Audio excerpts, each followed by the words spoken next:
Welcome to Warblog. This is a new development video for microwave warfare. Links in here, but I read this the other day and I thought, wow, because they used it in the China-India Nathalie Pass situation. So as you can see, this is sort of what they were. This is what they are now. So we've got microwave units. You can see it's got a little microwave. I don't. It's got two.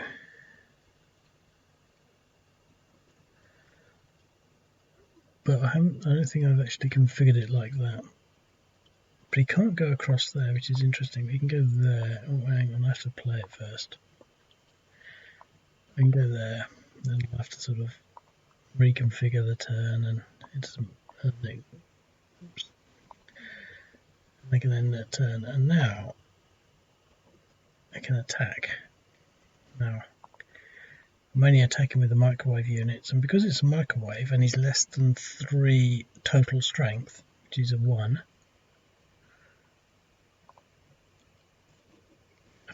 I should really edit all this, but I can't be bothered. It says microwave only, so he automatically retreats, but he's not got any depressions. So that's what they're doing. And apparently microwave was okay because it's not a deadly weapon. They have an agreement between India and China. They're not allowed to use things like guns, so they can't fire any guns in this zone. This is why they beat each other to death with clubs and sticks. But they've actually deployed this microwave system that basically cooks the insides of the soldiers and makes them feel sick. And they have to, but basically they retreat. And I don't know what happened exactly. I can't recall the article. Just a couple of days ago I read it. But I imagine that at that altitude, apparently, it's hard to imagine you're sort of wrapped up in bed, as I am, sort of under the duvet, all warm, and the heater on. At that altitude, being made sick in that way can kill you. And I think I might be mistaken, but I think it killed a few people. Not the microwaves; they became sick and ill, and they fell down, and they died of hypothermia and things like that. But I'm not sure whether that was the microwave side of it or whether that was the previous side. But that's it. So the bottom line is we've got microwave systems. I think I'm going to add the ranged factor. I haven't done the ranged factor.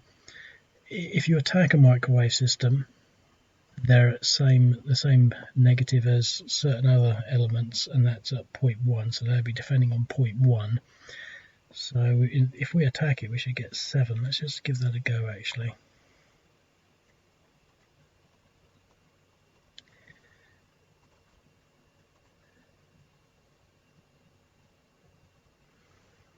Well, that didn't work. Oh, I'll have to figure that one out. Back to the drawing board and that. But anyway, there we go. Microwave technology. Let's just give it one more go.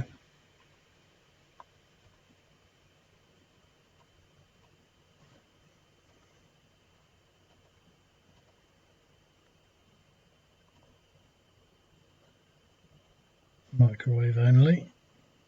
It's got 3 depressions because we did the AR. So there we go. New units, new technological advances. Apparently the Americans have some that they were using for riot control, but they never deployed it. I can't see it being a big thing other than, say, crowd control, but it's interesting to figure out how it might work. I mean, I think it's a very quirky thing that it's not lethal force, so it's only good for certain situations. But what I'm just thinking of, there must be lots of sort of like animals that will probably die. Everything's going to get zapped with this microwave, if it's area effective, as opposed to sort of direction. I mean, if they're sort of applying it directly, but I don't think it's like a point weapon. It's probably an area weapon. So any sort of like badgers and deer and rabbits in the area will probably also be cooked. So you can't. I mean, up there in the mountains, maybe there's not a lot that's going to be troubled, and maybe the animals will run away quickly enough. But you know, in any other sort of environment like the Middle East, you can imagine it having quite a few unintended consequences. But anyway, there's a video on the new microwave weapons that are now in Warblog, the most advanced hex and counter combat simulation platform on the planet. The only hex and counter game with microwave weapon technology, real microwave weapon technology. I imagine there might be a few space age games or fantasy games, but anyway, there you go. Speak to you later. Cheerio, bye.